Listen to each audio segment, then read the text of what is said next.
कभी भी fire fighter से पंगा मत लेना, वरना अगली ही पल ऐसी पानी की तोप पड़ेगी कि पता भी नहीं चलेगा उड़े कैसे। अभी अभी इमरजेंसी सेंटर पर एक कॉल आती है। घर में अकेली है एक 9 साल की बच्ची और उसी वक्त दो बदमाश उसके घर में घुस आते हैं लूट के इरादे से। बच्ची डर के मारे फोन पर बोलते बोलते सीढ़ियां चढ़कर ऊपर भाग जाती है। मुश्किल ये थी कि बच्ची अभी अभी उस इलाके में शिफ्ट हुई थी। उसे बस गली का नाम पता था, पूरा पता नहीं। ऑपरेटर उससे कहता है, खिड़की से बाहर देखो, कोई पहचानने लायक बिल्डिंग दिख रही है क्या? लेकिन बाहर नजर आता है तो बस एक जैसी भूरे रंग की कोठियां और एक गुलाबी साइकिल, और कुछ नहीं। ये सुनकर पुलिस की हालत टाइट हो जाती है। पूरा इलाका एक जैसे सैकड़ों भूरे विला से भरा है, एक एक घर खंगालना नामुमकिन। तभी ऑपरेटर को एक आइडिया आता है। वो बच्ची से उसकी माँ का नंबर मांगता है। कॉल मिलाई जाती है और तभी बेडरूम से फोन की घंटी बजने लगती है। मतलब माँ फोन घर पर ही छोड़कर बाहर गई है। अब तो हालत और खराब। बच्ची को जल्दी ढूंढने के लिए पुलिस एक फायर ब्रिगेड बुलाती है। फायर फाइटर बक को कहा जाता है कि वो सायरन बजाते हुए गलियों में गाड़ी घुमाए। जैसे ही ऑपरेटर को बच्ची के फोन से सायरन की आवाज सुनाई देगी, लोकेशन कंफर्म हो जाएगी। लेकिन किस्मत का खेल देखिए, बच्ची डर से कांप रही होती है और उसी वक्त बक की फायर ट्रक सीधे उसके घर के सामने से गुजर जाती है।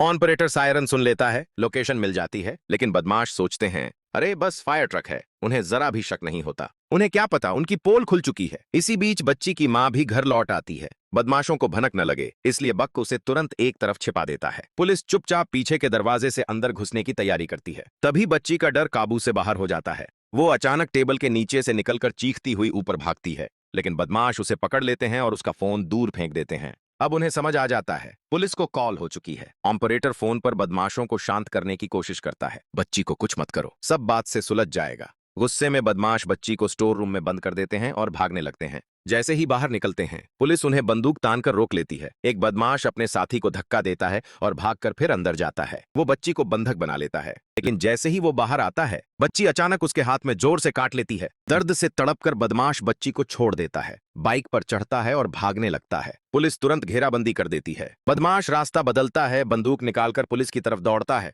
लगता है अब तो बच ही जाएगा, लेकिन अगले ही सेकंड फायर हॉज से निकली जबरदस्त पानी की तोप उसे उछालकर जमीन पर पटक देती है। बदमाश जमीन पर पड़ा बस घूरता रह जाता है। उसे अंदाजा भी नहीं था कि बक पहले से घात लगाए बैठा था। पुलिस भी हैरान रह जाती है। किसने सोचा था कि फायर ब्रिगेड की पाइप का ऐसा इस्तेमाल भी हो सकता है।